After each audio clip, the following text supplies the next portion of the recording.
Hello students, তোমাদের সকলকে স্বাগত জানিয়ে আজকের ভিডিও শুরু করছি। আজকের ভিডিওর বিষয় মাধ্যমিক 2025 গণিত সাজেশন। এখানে আমি কতগুলো এমসিকিউ তোমাদের সমাধান করে দিয়েছি। তাহলে চলো বেশি দেরি না করে শুরু করা যাক।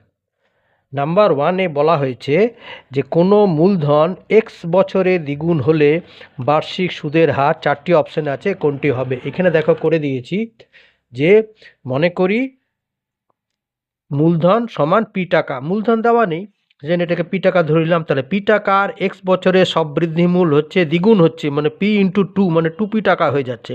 তাহলে সুদ কত পাচ্ছি? টু পি মাইনাস পি সমান সমান পি টাকা, এটা হচ্ছে সুদ মানে আই। এবারে বার করতে হবে আর। তাহলে আর এর ফর্মুলা কি? ওই P R T divided by 100, I equal to এখানে আরকে আর সমান I into 100 by P T. I মানে পি বসালাম ইন্টু 100, আর পি মানে প্রিন্সিপাল পি আছে, আর টাইম বলতে এক্স বছর।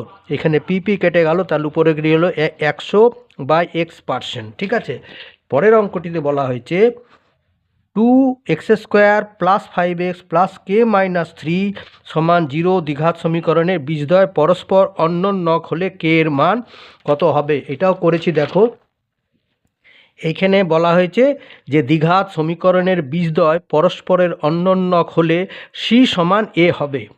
এখানে প্রদত্ত দ্বিঘাত সমীকরণটি হলো, এটা সাজিয়ে নিলাম, 2x² plus 5x plus K minus 3 equals to 0, বা 2x² প্লাস 5x প্লাস এটাকে বন্ধনীর ভিতর ঢুকিয়ে সি এর আকারে আনলাম, কে মাইনাস 3 সমান 0। সুতরাং এটা হচ্ছে সি, এটা হচ্ছে এ, x² সহগ 2, এটা হচ্ছে এ আর এটা হচ্ছে সি।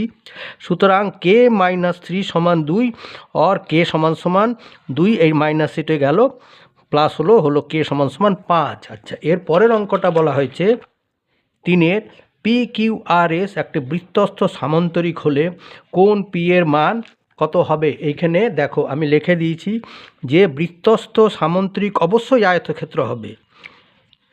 বৃত্তস্থ সামান্তরিক কী হবে? অবশ্যই আয়তক্ষেত্র হবে, এবং আয়তক্ষেত্রের প্রতিটি কোণের মান 90 ডিগ্রি।